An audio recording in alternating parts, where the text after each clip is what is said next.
The Magic of Thinking Big, berpikir dan berjiwa besar. Bab 10, bagian keempat. Raih kebiasaan bertindak. Kita semua tahu banyak mahasiswa mempersiapkan ujiannya. Dengan maksud baik, Joe si mahasiswa menyediakan waktu di malam hari untuk belajar. Berikut adalah cara dirinya sering menghabiskan waktu pada malam hari. Joe siap mulai belajar pukul 19. Tapi ia makan malam terlalu banyak, jadi ia memutuskan menonton televisi. Joe menghabiskan 1 jam di depan televisi karena program acaranya sangat menarik. Pada pukul 20, ia duduk di meja belajar.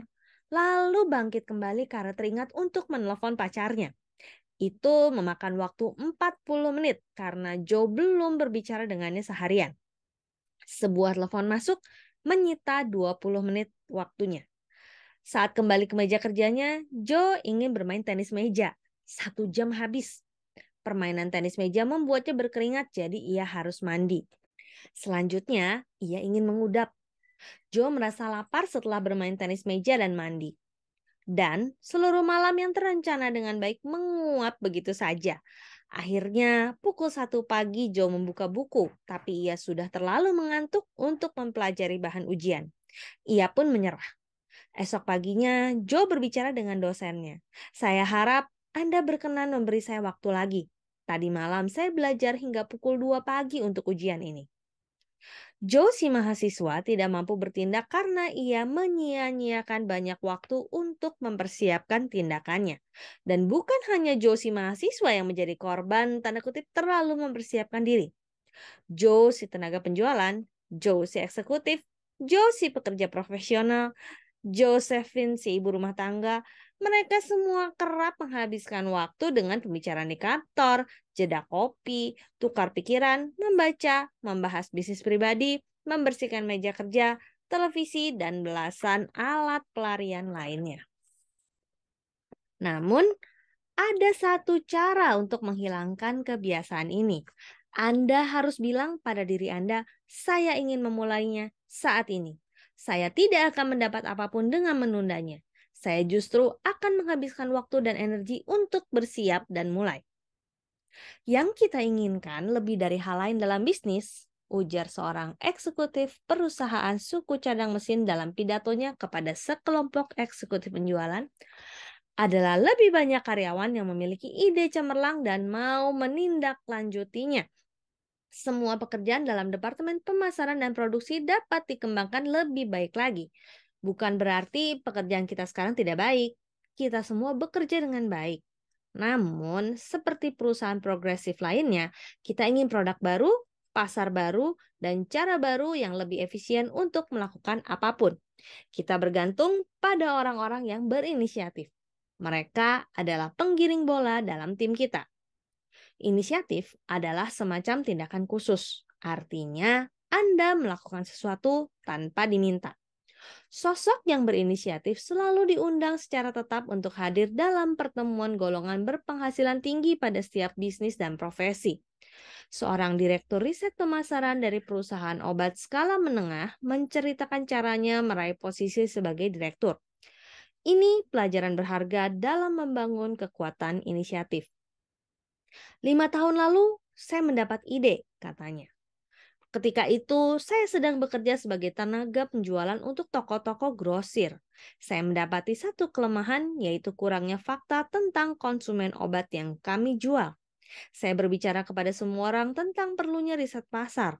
Semula, saya tidak mendapat respon dari siapapun karena manajemen tidak mau membuka mata akan pentingnya riset pasar. Saya sangat terobsesi dengan ide riset pemasaran di perusahaan kami, jadi saya melawan arus. Saya meminta dan mendapat izin mempersiapkan laporan bulanan mengenai fakta pemasaran obat. Saya mengumpulkan informasi dari setiap sumber yang saya temukan. Saya terus melanjutkannya, lalu manajemen dan tenaga penjualan lainnya mulai tertarik dengan presentasi saya tersebut. Hanya setahun setelah berjuang melakukan riset, saya dibebaskan dari tugas reguler saya dan diminta berkonsentrasi mengembangkan ide-ide saya. Sisanya berkembang dengan sendirinya. Kini saya memiliki 2 asisten, seorang sekretaris, dan saya pun sukses merengkuh pendapatan tahunan 3 kali lipat pendapatan saya 5 tahun silam. Berikut adalah 2 latihan khusus untuk mengembangkan kebiasaan inisiatif. Pertama, jadilah pejuang. Ketika Anda melihat sesuatu yang Anda rasa harus dilakukan, rebut peluang itu dan jalankan. Sebidang lahan baru tidak jauh dari tempat tinggal saya sudah dibangun 2/3 ketika perluasan tanah dihentikan.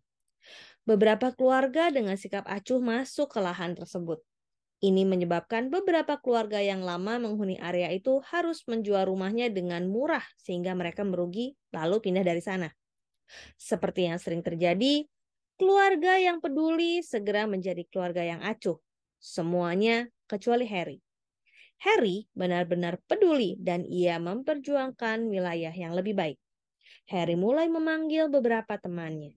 Ia memberitahu mereka lahan baru ini punya potensi yang luar biasa, tetapi mereka harus melakukan sesuatu saat ini atau area tersebut segera menjadi wilayah bernilai rendah.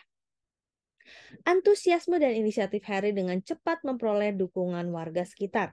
Taman-taman direnovasi dan proyek penghijauan masif dimulai. Kolam renang umum dibangun pula. Keluarga yang acuh menjadi pendukung yang bersemangat. Penghuni lahan baru memulai hidup dan kilau baru. Lingkungan perumahan itu kini sangat menyenangkan untuk dilintasi. Itulah hasil jerih payah seorang pejuang. Anda merasa perusahaan Anda harus mengembangkan satu departemen, merilis produk baru, atau memperluas wilayah? Kalau demikian, berjuanglah mewujudkannya.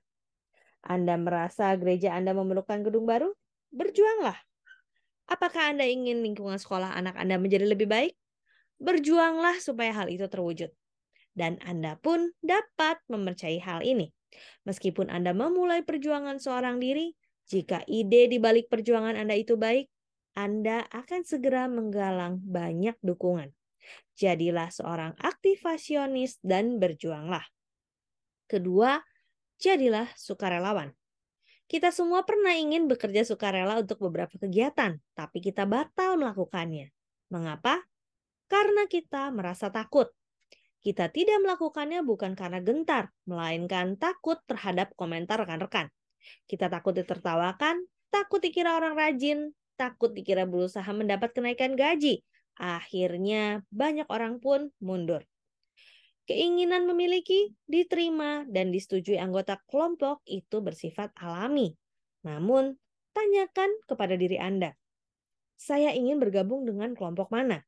Kelompok yang menertawakan saya karena diam-diam iri hati, atau kelompok yang maju karena melakukan berbagai hal? Pilihan yang tepat sudah jelas.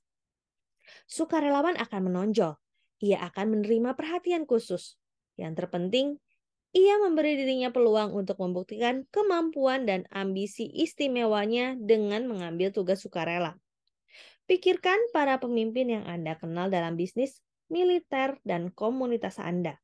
Apakah mereka sesuai dengan deskripsi seorang aktivasionis atau pasifasionis?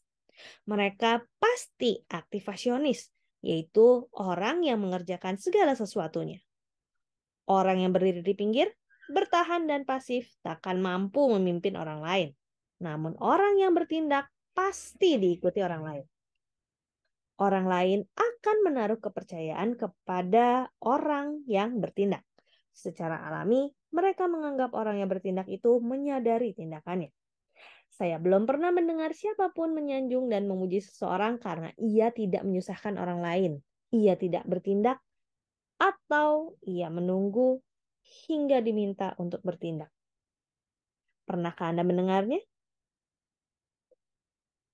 Tumbuhkan kebiasaan bertindak. Praktekkan hal-hal utama berikut. Pertama, jadilah seorang aktivasionis. Jadilah seseorang yang melakukan apapun. Jadilah pelaku, bukan peragu. Kedua, jangan menanti hingga situasi sempurna. Situasi demikian takkan pernah ada.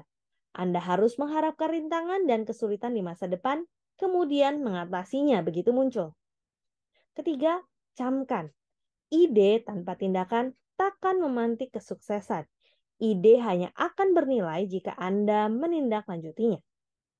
Keempat, bertindaklah untuk menaklukkan ketakutan dan meraih kepercayaan diri.